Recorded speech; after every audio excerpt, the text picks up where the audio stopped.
अब छोलिया हो या लोबिया, सफेद चने या काले चने, सब कुछ मजेदार बने। तो देखिए 72 घंटे के अंदर अंदर कैसे रूस का प्लान बदल गया। जरा समझिए, 3 बयानों से खेल पूरी तरह से बदल गया। इसका मतलब क्या है ये अब आपको समझाते हैं। पहला, रूस को भी सुरक्षा गारंटी चाहिए। सबसे पहले सरगेई लावरोव की तरफ से यह बयान आया। इसका मतलब यह है कि अमेरिका की कोशिशें शून्य हो गई हैं पूरी तरह से, क्योंकि यहां तो यूक्रेन की सुरक्षा गारंटी का जिक्र हो रहा था, अब रूस अपने लिए सिक्योरिटी गारंटी मांग रहा है। ज़ेलेंस्की पुतिन की मुलाकात नहीं होगी, ये साफ तौर पर नजर आ रहा है। जंग और विध्वंसक होने के ये सीधे संकेत हैं। रूस ने ये क्लियर कर दिया कि ज़ेलेंस्की और पुतिन नहीं मिलने जा रहे, ये सिर्फ डोनाल्ड ट्रंप की कपोल कल्पना है। तीसरा, यूक्रेन के वैध नेता ही नहीं है ज़ेलेंस्की, यानी ज़ेलेंस्की को यूक्रेन का नेता मान ही नहीं रहा है। रूस तो बात क्या करेगा। मतलब यह कि शांति वार्ता की संभावना पूरी तरह से खत्म होती नजर आ रही है। तो ये हो रहा है। यूरोप में महाविनाश का सबसे खौफनाक चरण कभी भी शुरू हो सकता है, क्योंकि युद्ध विराम की संभावना करीब करीब समाप्त हो चुकी है। अब पुतिन ने युद्ध की तैयारियां शुरू कर दी हैं, जबकि नाटो देश यूक्रेन को हथियार सप्लाई कर रहे हैं। ट्रंप का डबल गेम भी सामने आ चुका है। युद्ध विराम की कोशिशों के बीच अमेरिका ने यूक्रेन को हथियारों की खेप भेजना नहीं रोका। ऐसे में रूस को ट्रंप की मंशा पर भी शक है। अब सवाल उठ रहा है कि क्या युद्ध लंबा खिंचेगा, क्या रूस हमलों का विस्तार करेगा। अगर पुतिन ने ऐसा फरमान जारी कर दिया तो सीधा टकराव नाटो से होगा, और नाटो से टकराव का अर्थ है पूरे यूरोप में तबाही।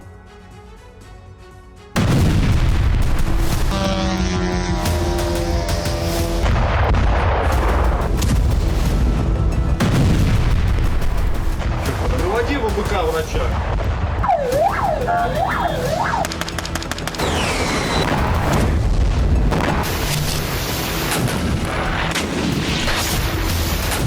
पुतिन का प्रण है, जब तक यूक्रेन का अंत नहीं होता तब तक यूरोप में विध्वंस बढ़ता जाएगा।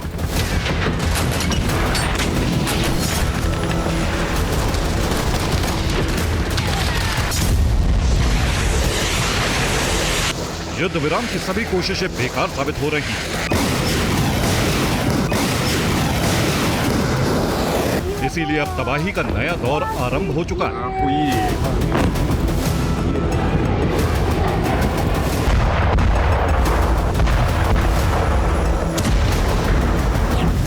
ट्रंप की दोहरी नीति भी सामने आ रही है।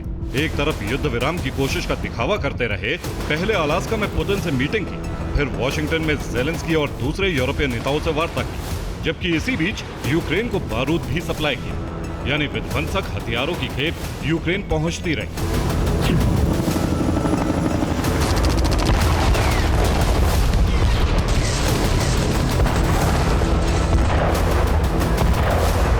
ट्रंप की इस चाल से क्रेमलिन में कोहराम मचा हुआ है। सवाल उठ रहा है, क्या अमेरिका यूरोप में विध्वंस रोकना नहीं चाहता और पुतिन को यूक्रेन युद्ध में फंसा कर रखना चाहता है?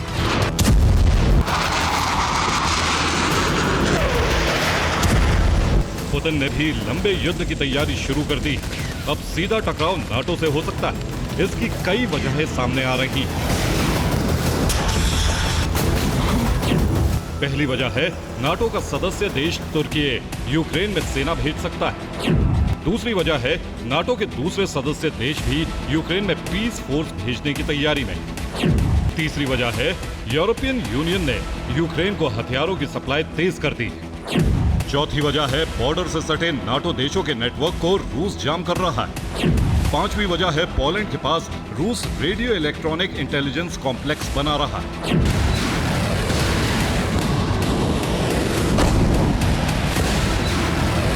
सिर्फ इतना ही नहीं, नाटो से अमेरिका का मनमुटाव सिर्फ दिखावा है, क्योंकि अमेरिका फ्रंट लाइन पर नाटो देशों को रख रहा है, जबकि बैकडोर से यूक्रेन को अमेरिका के इशारे पर हथियार पहुंचाए जा रहे हैं। रूस ने भी अमेरिकी सैन्य ठिकानों की जासूसी शुरू कर दी। अलास्का के पास अमेरिकी F-16 ने रूसी सर्विलांस विमान को इंटरसेप्ट किया, जिससे क्रेमलिन और पेंटागन में तनाव बढ़ गया।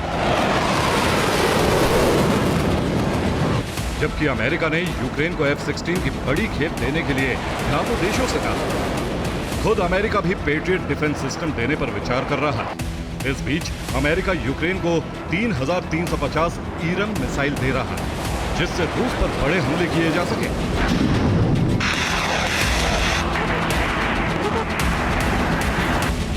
ऐसे हालात में यूरोप में शांति समझौता कैसे हो सकता है? अब पुतिन ने भी तीसरी वार्ता का विचार त्याग दिया। अब सिर्फ युद्ध के जरिए यूक्रेन का खात्मा करना ही आखिरी विकल्प है। अगर नाटो बीच में आया तो रूस नाटो में भी विध्वंस आरंभ हो सकता है।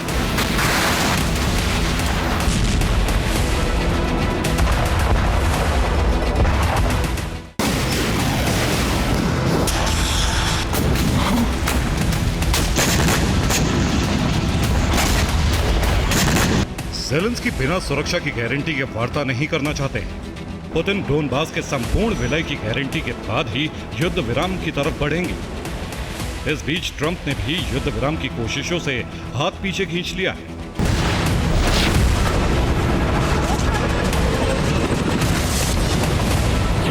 इस बीच यूरोपीय देशों का मंसूबा पूरा होता दिख रहा है, क्योंकि वो शुरुआत से ही पुतिन की शर्तों पर युद्ध विराम के लिए तैयार नहीं थे। यूरोप ने सर्दियों तक युद्ध की तैयारी शुरू कर दी, जबकि रूस पहले से ही इस परिस्थिति के लिए तैयार है। रूस ने हमले का ट्रेलर दिखा दिया।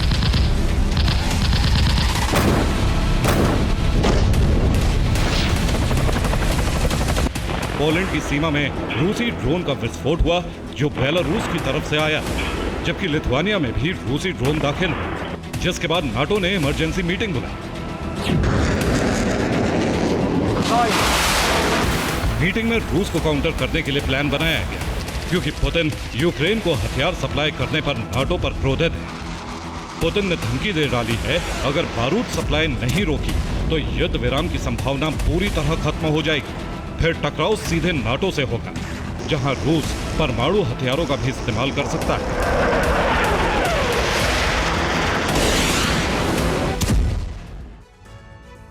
और इस बीच रूस ने भी लॉन्च कर दिया है घातक युद्धपोत। प्रोजेक्ट 22350 के तहत वॉरशिप लॉन्च कर दिया गया है।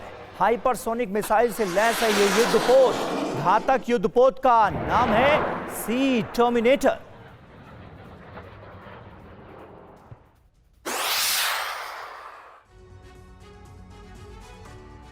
तो इसके बारे में अहम जानकारी आपको दे दें। रूस का सी टर्मिनेटर बरपाएगा कहर। न्यूक्लियर सबमरीन का काल इसे माना जाता है। सुपरसोनिक क्रूज मिसाइलों से यह लैस है। राडार की पकड़ में भी नहीं आता। एडवांस सोनार टॉर्पीडो लॉन्च सिस्टम है ये। आधुनिक एंटी एयरक्राफ्ट मिसाइलें इस पर तैनात की जा सकती हैं। इलेक्ट्रॉनिक वॉरफेयर सिस्टम लगा है। लगभग 55 किलोमीटर घंटा इसकी रफ्तार है। 3000 किलोमीटर से ज्यादा की इसकी ऑपरेशनल रेंज है। वॉरशिप पर एडवांस हेलीपैड मौजूद है। इलेक्ट्रॉनिक वॉरफेयर और डिजिटल सेंसर से ये लैस है।